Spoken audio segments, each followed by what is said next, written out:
வணக்கம் மக்களே. வணக்கம் மக்களே. வெல்கம் டு அட்டி டாக்ஸ் அண்ட் ஜெஃப்ஸ் வேர்ல்ட். இந்த சீரீஸ்ல பாத்தீங்க அப்படின்னா ஐபிஎல் டீம்ஸ் வந்து எடுத்து வச்சு அவங்களுடைய பாசிட்டிவ் என்ன நெகட்டிவ் என்னன்றது எல்லாத்தையும் பார்த்துட்டு இருக்கோம். யார் குவாலிஃபை ஆவாங்க மாட்டாங்களான்றது வந்து பார்த்துட்டு இருக்கோம்.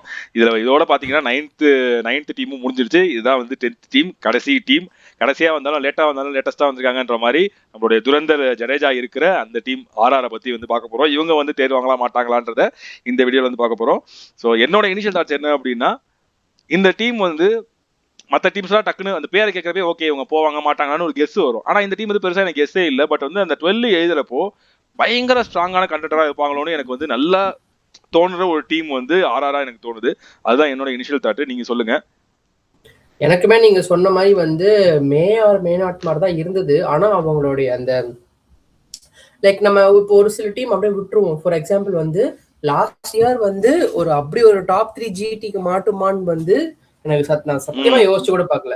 ஓகேங்களா? ஆனா அவங்க அப்படி ஆடி நிறைய மேட்ச் அப்படி ஆடி இது பண்ணாங்க. ஸோ அதே மாதிரி இப்போ ஆர்ஆர் எடுத்துட்டோம், நிறைய பாசிட்டிவ்ஸ் இருக்கு. நான் மேல சொல்றேன். ஆனா இவங்களும் லைக் ஒரு கடைசியா இப்போ 2 டீம் சால்ட்டா உள்ள போயிடும். அந்த 3-4க்கு ஒரு 4 டீம் அடிச்சுக்கும். அந்த மாதிரி ஒரு கண்டெண்டர்ஸ்ல ரொம்ப ஸ்ட்ராங்கா இருப்பாங்க. அப்படிதான் டீம் அவங்க எடுத்திருக்காங்க.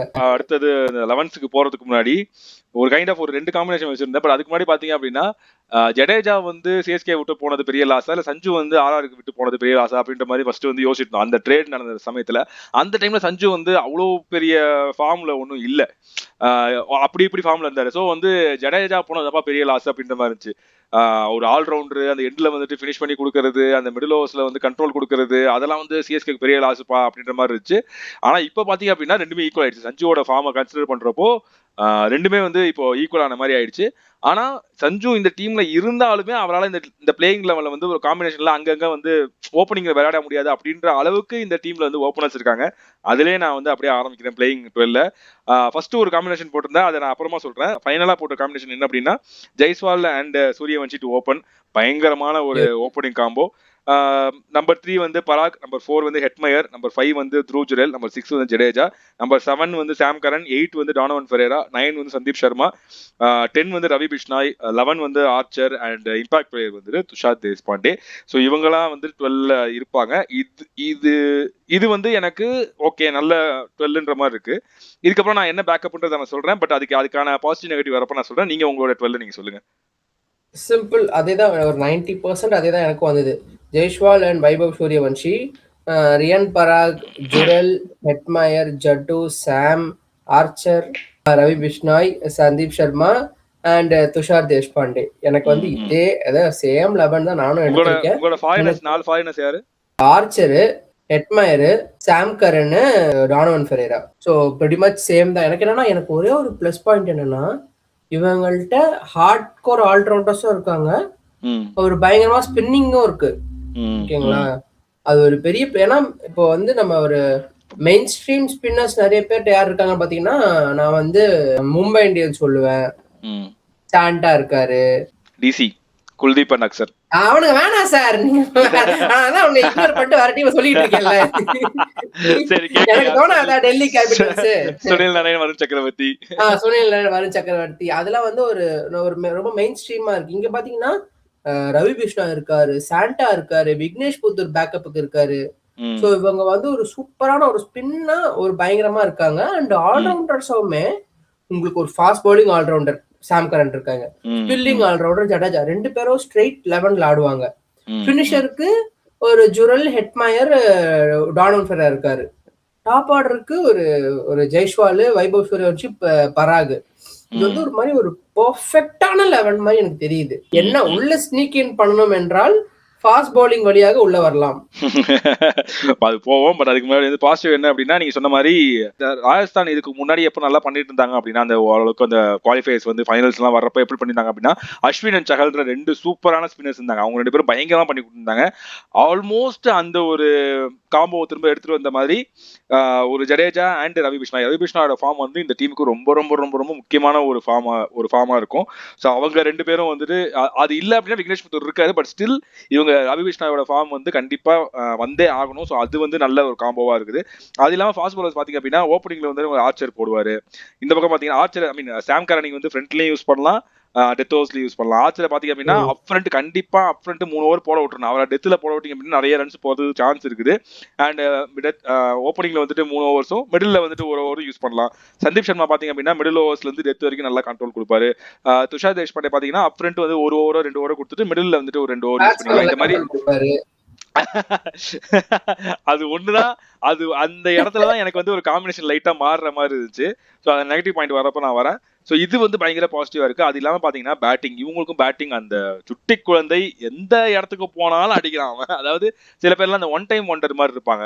அதாவது ஒரு லீக் ஒரு சீசன் மட்டும் அடிச்சுட்டு அதுக்கப்புறம் எங்க போவாங்கன்னே தெரியாது. ஆனா இந்த ஆள் எங்க போனாலும் இந்த பையன் வந்து அடிக்கிறான். கூடவே பாத்தீங்கன்னா ஜெய்ஸ்வால், எவர் கன்சிஸ்டன்ட் ஜெய்ஸ்வால். ஹெட்மயர் வந்து போன டைம் எந்த மாதிரி ஒரு கன்றாவியான ஃபார்ம்ல இருந்துட்டு இவனை ஏன்டா ரீடைன் பண்ணீங்க, இவனை ரிலீஸ் பண்ண வேண்டியதானே யோசிச்சுட்டு இருக்கப்போ வெஸ்ட் இண்டீஸ் சைடுல இருந்து அப்படியே ஆமா வெஸ்ட் இண்டீஸ் சைடுல இருந்து அழகா ஃபார்முக்கு எல்லா பிரான்ச்சைஸிக்கும் போய் அடிக்கிறான். ஆமா அழகா ஃபார்முக்கு வந்துட்டான். சாம் கர்னை பத்தி ஒரு பாயிண்ட் சொல்லணும். அவன் வந்து நீங்க ஒரு பயங்கரமான ஃபார்ம்ல இருந்தா அப்படின்னு சொன்னீங்கல்ல, அந்த ILT20ல போன வருஷம் வந்து டெசர்ட் வைப்பர்ஸ் கேப்டனா இருந்து ஃபைனல்ஸ்ல போய் தோப்பான். இந்த வருஷம் டெசர்ட் வைப்பர்ஸ் கேப்டனா இருந்து ஃபைனல்ஸ்ல வின் பண்ணி அவன் பேட்டிங்கே ரொம்ப பயங்கரமா இம்ப்ரூவ் ஆயிருக்கு. போன வருஷம் CSK பாத்தீங்கன்னா பஞ்சாப் கூட ஒரு மேட்ச்ல இறங்கி 87 ரன் கிட்ட நம்ம அடிப்பான். சோ அந்த மாதிரி சாம் கர்னோட பேட்டிங் ரொம்ப பயங்கரமா இம்ப்ரூவ் ஆயிருக்கு. பேட்டிங் பாத்தீங்க அப்படின்னா பயங்கர கடப்பாறையா இருக்குது. டானோன் வரைக்குமே பேட்டிங் வச்சிருக்காங்க. அண்ட் பவுலிங்ல எனக்கு அதுதான் அங்க அந்த இடத்துல தான் சின்னதா ஒரு நெகட்டிவ் ஸ்டார்ட் ஆகும் சொல்லலாம். மற்றபடி வேற ஏதாவது பாசிட்டிவ், ஆமா இதெல்லாம் தான் வந்து பாசிட்டிவா இருக்குது. ஆல்ரவுண்டர்ஸ் வந்து நீங்க சொன்ன மாதிரி நல்ல ஜடேஜா, சாம் கரன் மாதிரி ஒரு ஃபாஸ்ட் பவுலிங் ஆல்ரவுண்டர், ஒரு ஸ்பின்னிங் ஆல்ரவுண்டர் இருக்கிறதுனால அது டீம் அழகா வந்து செட் ஆகி வந்துச்சு. டானோன் ஃபெரராவும் பவுலிங் போடுவார். ஒரு ஓவரோ 2 ஓவரோ கொஞ்சம் ஏமாத்தி போடுறதுக்கு வந்து ஃபெரராவாலையும் போட முடியும். ஸோ இது எல்லாமே இவங்களுக்கு வந்து மிகப்பெரிய பாசிட்டிவா இருக்குது. ஒரு கேள்விக்குறியான ஒரு விஷயம் என்ன அப்படின்னா ரியான் பராகோட கேப்டன்சி எப்படி இருக்க போகுது அப்படின்றது. சஞ்சு வந்து ஈவன் தோ கப்பு வின் பண்ணல அப்படின்னாலுமே அவரோட கேப்டன்சி ஓரளவுக்கு நல்லாவே இருக்கும். ஸோ அது வந்து மிஸ் ஆக போகுதா, இல்லை இவர் சஞ்சுவோட சூப்பரா பண்ண போறாரா அப்படின்றது வந்துட்டு அது கண்டிப்பா ஒரு கேள்விக்குறியான விஷயமா இருக்குது. அங்கிருந்து அப்படியே வந்து நெகட்டிவ்ஸ்க்கு போனோம் அப்படின்னா இவங்களோட பவுலிங்ல வந்து நெகட்டிவ்ஸ் இருக்கு. என்ன அப்படின்னா ஆர்ச்சர் ஃபர்ஸ்ட் அவர் தான் வந்துட்டு அந்த ஸ்பியர் ஹெட்டா இருக்க போறாரு அந்த பேஸ் பவுலிங்க்கு. ஆனா இந்த வேர்ல்ட் கப்ல நீங்க நோட்டீஸ் பண்ணி பாத்தீங்கன்னா தெரியும், எப்பப்பெல்லாம் அவர் வந்து இந்தியாவுக்கு மேட்சஸ் ஆடி இருக்காரோ அப்பெல்லாம் வந்து கொஞ்சம் எக்ஸ்பென்சிவா இருந்திருக்காரு. ஈவன் தோ சின்ன டீம்ஸ் கூட ஆடினாலுமே மினிமம் 35 ரன்ஸ் கொடுத்திருக்காரு. இந்தியா கூட ஆடுறப்போ 60 ரன் போயிருந்தாரு, வெஸ்ட் இண்டீஸ் கூட ஆடுறப்போ 45 ரன் போயிருந்தாரு. ஸோ அவரு இந்தியாவில எப்படி வந்து போட போறாரு, இந்தியன் கண்டிஷன்ஸ்ல எப்படி போட போறாருன்றது ரொம்ப ரொம்ப முக்கியமா இருக்கும். ஏன்னா அவருடைய பேஸை வந்துட்டு காமிச்சு இந்தியன் பிளேயர்ஸ் கிட்ட எல்லாம் வந்து பயமுறுத்த முடியாது. பேஸை வச்சு கண்டிப்பா பயமுறுத்தவே முடியாது. லைன்ல இருந்து கரெக்டா போட்டா அவர் அந்த ரிதம்ல ஆச்சர் வந்துட்டா அடிச்சு நொறுக்கிடுவாரு, எவனா இருந்தாலும் அடிச்சு நொறுக்கிடுவாரு. பட் அந்த ரிதமுக்கு வரணும், அது வந்து ஒரு சின்ன நெகட்டிவா இருக்கும். அண்ட் ஜடேஜாவுடைய form in recent IPL years பாத்தீங்க அப்படின்னா கொஞ்சம் டவுன்ஃபால்ல தான் இருக்கு. அதாவது ஒஸ்ட்லாம் சொல்ல மாட்டேன், பிலோ ஆவரேஜ்லாம் சொல்ல மாட்டேன். ஆனா முன்னாடி இருந்த ஜடேஜா, அந்த பிரைம் ஜடேஜா வந்துட்டு இப்ப இல்லையோ அப்படின்ற மாதிரி தோணுது. அதுவும் இன்டர்நேஷனல் மேட்சஸ்ல பெருசா விளையாடுறது கிடையாது. டெஸ்ட்ல மட்டும் தான் வந்து ஆடிக்கிட்டு இருக்காரு. பெருசா ODI டீம்ஸ்ல இருக்கிறது இல்ல. T20ல வந்து ரிட்டையர் ஆயிட்டாரு. ஸோ அதனால அவருடைய ஃபார்ம் முக்கியமா அந்த பேட்டிங், அது வந்து பேட்டிங் அண்ட் பவுலிங் அந்த கண்ட்ரோல் கொடுக்கறதுன்றது ரொம்ப ரொம்ப முக்கியமா இருக்கும். அந்த இடத்துல சின்ன ஒரு நெகட்டிவ் இருக்குன்னு எனக்கு தோணுது. உங்களுக்கு என்ன நெகட்டிவ்ஸ் இருக்கு? நீங்க சொன்ன அதே 2 நெகட்டிவ் பாயிண்ட் தான். ஆர்ச்சர் மெயினா சொன்னது என்ன மேட்டர்னா, ஆர்ச்சர் வந்தபோது அந்த பேஸோட சேர்ந்து அந்த லைன் அண்ட் லென்த்தும் இருந்தது. அதுக்கப்புறம் நிறைய பயங்கரமா இன்ஜுரி ஆகி நிறைய வருஷமா கிரிக்கெட்டை லாஸ் பண்ணதுனால அவர் ஸ்ட்ரெயின் பண்ணாம அந்த பேஸை மட்டும் போடுறாரு. அவர் லைன் அண்ட் ஸ்ட்ரெயின் பண்ணாருனாலே அவர் இன்ஜுரியில போயிடுறாரு. சோ அவர் அந்த ரிஸ்க் எடுக்க மாட்டாரு. Again he'll be like focusing on the pace. And அதுக்கும் நம்ம அடி வாங்குறதுக்கும் சான்ஸ் நிறையவே இருக்கு. ஒண்ணு.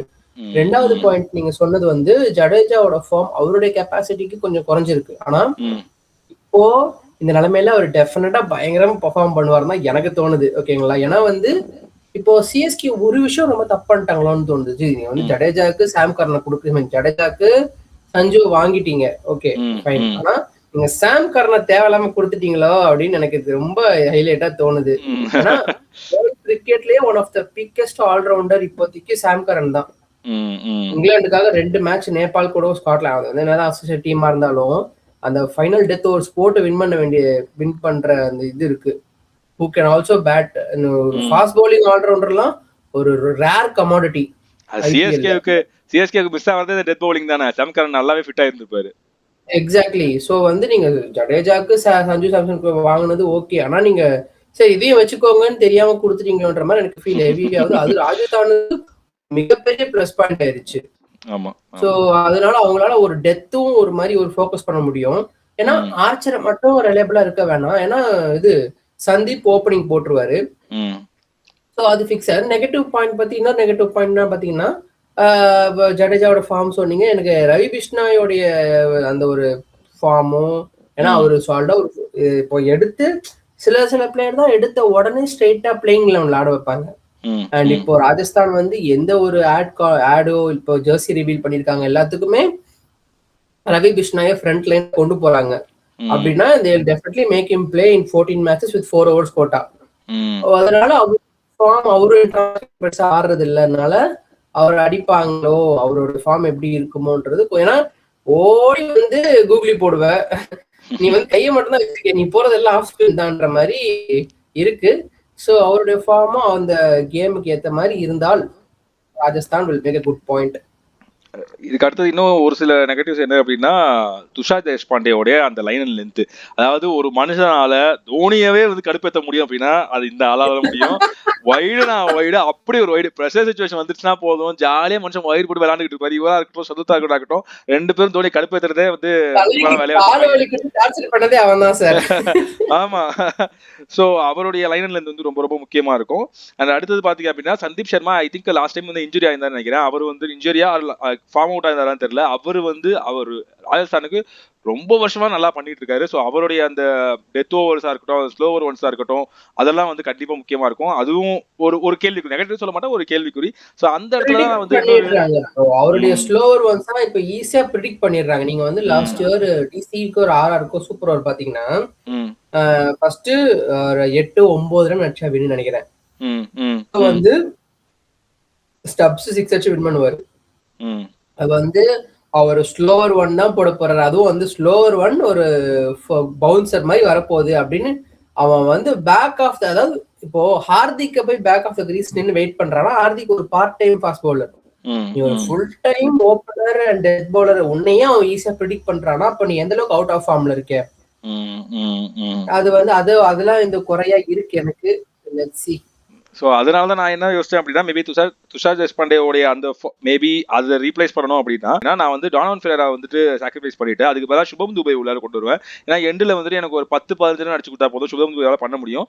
ஸோ அவரை ரீப்ளேஸ் பண்ணிட்டு நான் வந்து நாண்ட்ரே பர்கரை உள்ளார கொண்டு வருவேன். ஸோ அவர் நாண்ட்ரே பர்கர் எய்தர் நீங்க வந்து துஷார் தேஷ்பாண்டேக்கு பதிலாக கொண்டு வந்தாலும் சரி, இல்ல ஆர்ச்சர் ஃபார்ம்ல இல்லைனாலும் அவருக்கு பதிலாக கொண்டு வரலாம். ஸோ அது வந்து இவங்களுக்கு ஒரு பாசிட்டிவா இருக்கு. இவங்களோட பேக்கப் பிளேயர்ஸ் பாத்தீங்க அப்படின்னா நல்லாவே வந்து வச்சிருக்காங்க. ஸோ அது வந்து இவங்களுக்கு வந்து அந்த ஃபாரின் பிளேயரை வந்து மாத்திக்கிட்டு விளையாடுறது வந்து இவங்களுக்கு நல்லாவே இருக்கும். ஸோ அதெல்லாம் தான் இவங்களுடைய பாசிட்டிவ்ஸ் அண்ட் நெகட்டிவ்ஸா எனக்கு தெரிஞ்சிருக்கும்னு நினைக்கிறேன். இவங்களும் கண்டிப்பா பிளே ஆஃப்ஸ் போறதுக்கு அது 5வது டீமா நான் வைக்கணும் அப்படின்னா கண்டிப்பா இவங்க இப்போ நான் 5 டீம் சூஸ் பண்ணணும்னு சொன்னா இவங்க தான் வந்து 5வது டீம். ஸோ ஆர்ஆர் வந்து 5வது டீமா சூஸ் பண்றேன். So bro already 5 team choose பண்ணிட்டாரு. ஒரே ஒரு டிஃபரன்ஸ் என்ன அப்படின்னா, நான் ஆர்ஆர் சொல்லியிருக்கேன், அவர் வந்து சிஎஸ்கே சொல்லியிருக்காரு. இதுதான் வந்து 2 பேருக்கு ஒரே டிஃபரன்ஸ். நான் என்ன 5 டீம் சொன்னேன்? CSK, MI, RCB, PBKS. DC சொல்லலையா? நீங்க டிசி சொல்லலையா? நான் தெரியலன்னு சொல்றேன். எனக்கு வேணாம். எனக்கு நான் கான்ட்ரோவர்சியானா சரி, இந்த வீடியோ நீங்க எனக்கு பே பண்ணலனா கூட பரவாயில்ல, நான் டிசியை சொல்ல மாட்டேன். ஸோ இதெல்லாம் தான் வந்து எங்களோட சாய்ஸஸாக இப்போதைக்கு வந்து இருக்குது. பட் அதுக்கு வந்து தனி வீடியோ ஒன்று இருக்குது. யார் யார் எந்தெந்த பொசிஷனில் முடிக்க போகிறாங்கிறது எங்களோட கெஸ்ட் நாங்கள் வந்து பண்ண போகிறோம். ஸோ அதுதான் வந்து அடுத்த வீடியோ வரப்போகுது. ஸோ எங்களோட 10 டீம்ஸ் 10 ப்ரிவியூ வந்து முடிஞ்சிருச்சு. இந்த டீமை பற்றி ஆர்ஆர் பற்றின உங்களோட கமெண்ட்ஸ் என்ன, யார் வந்து 11ல் ஆடுவா, 12ல் ஆடுவா, இவங்களோட பாசிட்டிவ் நெகட்டிவ்ஸ் என்னன்னு வந்து கமெண்ட் செக்ஷனில் போடுங்க. இந்த வீடியோவை பற்றின வந்து உங்களோட கருத்துக்கள் என்னது கமெண்ட் செக்ஷனில் போடுங்க. பிடிச்சிருந்துச்சுன்னா லைக் பண்ணுங்க, ஷேர் பண்ணுங்க, மறக்காம 2 சேனல் சப்ஸ்கிரைப் பண்ணி வச்சுக்கோங்க. பக்கத்தில் இருக்க பெல் ஐகானை கிளிக் பண்ணிக்கோங்க. அடுத்த வீடியோட உங்களை வந்து மீட் பண்ணுறோம். Until then, bye bye.